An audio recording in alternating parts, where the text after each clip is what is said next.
जिसमें हमने ये जन्म दिया है। मैं देखने से तो ऐसा दिखता हूँ, लेकिन मैं वो व्यक्ति हूँ जिसको कोई जल्दी अपने पास भी नहीं बैठा सकता, क्योंकि मैं उतना ही देर होश करता था जितना देर नशा खत्म हो जाती थी। मैं आया तो बलिया जिला से हूँ, और वो भी बलिया जिला कहाँ पड़ता है, जिसके एक बाजू गंगा नदी है और एक बाजू सरयू नदी है, और बाकी चारों तरफ बिहार है, लेकिन हमारा बलिया जिला यूपी में आता है। वहाँ से मैं यहाँ आया, वो भी मुझे क्या पता, लाने वाला तो लाया है।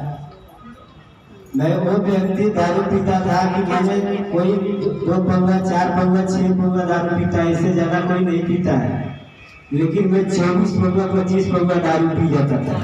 आज सबको बोलूँगा तो कोई नहीं मानेगा। 24-25 पौवा दारू पीता था। दारू 24-25 पौवा पीने के बाद थोड़ा घर भी लाता था, उतना पीता था जब तक मैं गिर ना जाऊँ, या तो रास्ते में गिर गया तो नशे में जितना घंटा कटा उतना घंटा कट गया। अब रास्ते में कटा के शमशान में कटा, कहीं दुकान के आगे कटा कि कहीं गाय बांधते हैं वहाँ कट गया, ये हमें भी याद नहीं है। परमेश्वर ने दिन रात मिला के 24 घंटा बनाया है, जिसमें मैं 1-2 घंटे खाली देखता था क्या चलो क्या है क्या नहीं है। लोग पीते हैं तो उनके पास और कुछ नहीं, तो सब कुछ प्रूफ है, बैंक खाते सब कुछ ऐसे चीज हो गए, लेकिन मेरे पास आज तक कोई प्रूफ भी नहीं है। मैं इतना दारू पीता कि मेरे पास कोई प्रूफ भी नहीं है। और औरत को मारता भी था, अहमदाबाद में भी रहता था, औरत को बहुत मारता था। गुस्से मैंने एक तो जो मैं काम करता था, मेरे पीने का ही कम पड़ जाता था, और बाकी घर आऊँ तो घर का सुनाओ तो किस भरे, एक तो पहले इंसान में किस भरे, तो मैं बंद करके मारता था, जो कि कोई छुड़ाने भी ना आया। फिर मैं नशे में सो तो जाता था, लेकिन जलता था तो इससे बोलता था, तो बोलता था तो रोने लगती थी।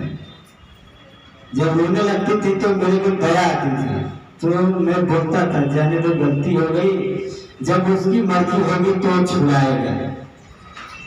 तो लेके आस्ते आस्ते जाने लगी सत्संग में।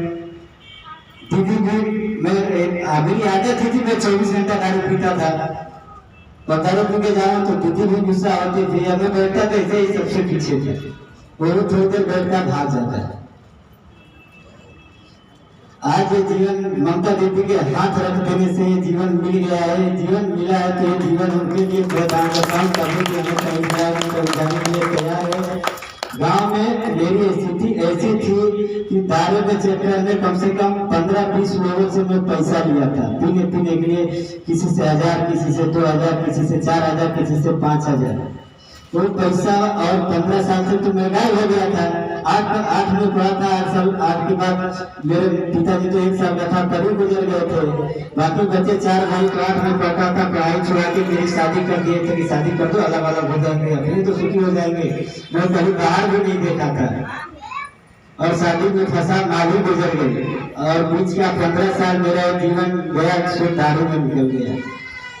अभी 1 साल से मैं दारू पिताने छुड़ाया है, मन तो बदल दिया है ऐसा कि अब कोई हमारे गर्दन पे चाकू रख दे या करोड़ों रुपया मेरे आगे रख दे और बोले दारू को गिलास हाथ से पकड़ लो तो भी नहीं ऐसी होगी।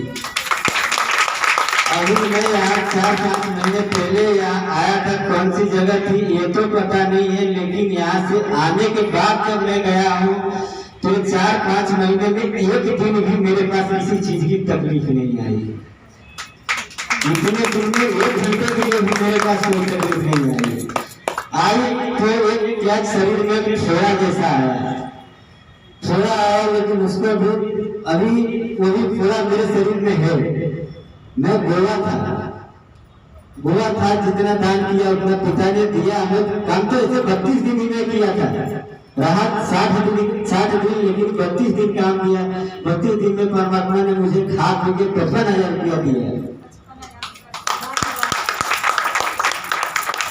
वहां से चला तो वही गाड़ी नहीं, मेरे लिए थोड़ा हो गया। मैं सोचा चल लगता है कि लास्ट का काम करने का नहीं सोचा, इसके लिए हो गया कि क्या हो गया, अब तो वो जानता है। फिर भी कहीं भी मैं बैठ जाता हूँ, ध्यान करता हूँ, ध्यान लगाता हूँ, दर्द महसूस नहीं होता है, होता है खबर पड़ती है लेकिन महसूस नहीं होता है। जब दारू तो मैं अहमदाबाद में जब तक था तब तक पिया। गांव पहुंचा तो गांव में रोज शाम को 7 बजे 1 घंटा प्रार्थना करते थे। तो उस प्रार्थना का टाइम हो गया था और ये मेरे को फोन कर रही थी और मैं आया तो मैं दारू पी रहा था। तो ज्योति की मेरी लड़की भी आई है, उसकी तबीयत खराब थी, उसके लिए मेरे पे गुस्सा हुआ तो मैं घर से निकल के चला गया। दारू के गुस्सा होने के बाद जहाँ ससुराल में कहीं भी जहाँ 2-4-10 आदमी के बीच में बोले कैसा वैसा, तो दारू पिया था नशे में जाके। अब मेरा एक दोस्त जहर खा के मर गया था, उसकी भी सारी कहानी में जानता था। मैं भी गया जाके जहर ला के खा गया। खाने के बाद मैं सोचा तो सब प्रार्थना करने के टाइम पे झगड़ा हुआ था। मैं बोला चल अब तो मैं चला और तू आराम से महिमा करना। खाली इतनी शब्द निकल गया मेरे मुंह से कि तू आराम से महिमा करना, तो मेरे मुंह से वोमिट चालू हो गई और 2 दिन तक 80-90 बार मैं वोमिट किया, घर भी नहीं आया। 2 दिन के बाद मैं जब घर आया तो नहीं लाने वाले ही लाया मेरे को। तो उस दिन दूसरे दिन की प्रार्थना में हाथ रखी, मैं तो उल्टी से इतनी मैं 80-90 बार उल्टी हो गई थी। होश तो था नहीं, होश था कि हाँ चलो मैं घर तक आ गया हूँ। मन में ये भी आया था कि अगर अब तो मैं ये तो जानता था कि जहर खाया तो मर जाऊंगा, फिर मन में ये आया कि अगर मरता ही है तो बाहर रोड पे मरेगा, इससे अच्छा जो संसारिक तुम्हारे बाल बच्चे उनके सामने जाके मर जाए। तो मैं इसके लिए घर आया था।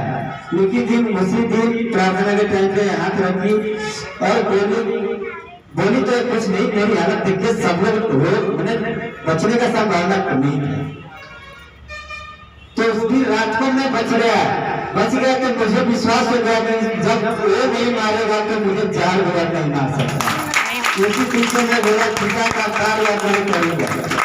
उस दिन से हमको कुछ बोलने भी नहीं आता था, खाली ये जानता था कि मेरे से ज्यादा कोई दारू नहीं पी सकता, मैं ये जानता था। मैं कभी सपने में भी नहीं सोचा था कि ऐसी जगह पे मैं कभी पहुंचूंगा। खड़ा होने को मिलेगी, लेकिन आज वो खड़ा किया है। लेकिन धन्यवाद करता हूँ ममता दीदी का, जो ऐसे लोगों का जो भविष्य बदल दे, वो उनके लिए छोटे वो कोई ना कोई गाँव कहीं भी सत्संग करते हैं। अब तो मैं भी कहीं जाता हूँ करता हूँ तो ये देखता हूँ कि जितने भी लोग आते हैं वो कोई ना कोई, हर एक इंसान एक न एक समस्या लेके पीछे ही आता है, ऐसे कोई सत्संग में नहीं आता है। लेकिन मैं यहाँ आया हूँ तो कोई समस्या से नहीं आया हूँ, मैं यहाँ आया हूँ तो उसको खोजने के लिए आया हूँ, और जो साथ जाने वाला है उसी चक्कर में मैं आया हूँ कि ममता दीदी वही जगह मेरे को ले जाएगी जहाँ से वो कुछ मिलेगा जो मेरे साथ जाएगा। सब लोग तो यहाँ पीछे भागते हैं, नौकरी धंधे, चलो ये करना है वो करना है, उसके पीछे भागते हैं। मैं ये जानता हूँ कि ममता दीदी के चरण पकड़ा रहूंगा तो मेरे को वो मिलेगा जो मेरे साथ जाने वाला है। धन्यवाद परमेश्वर।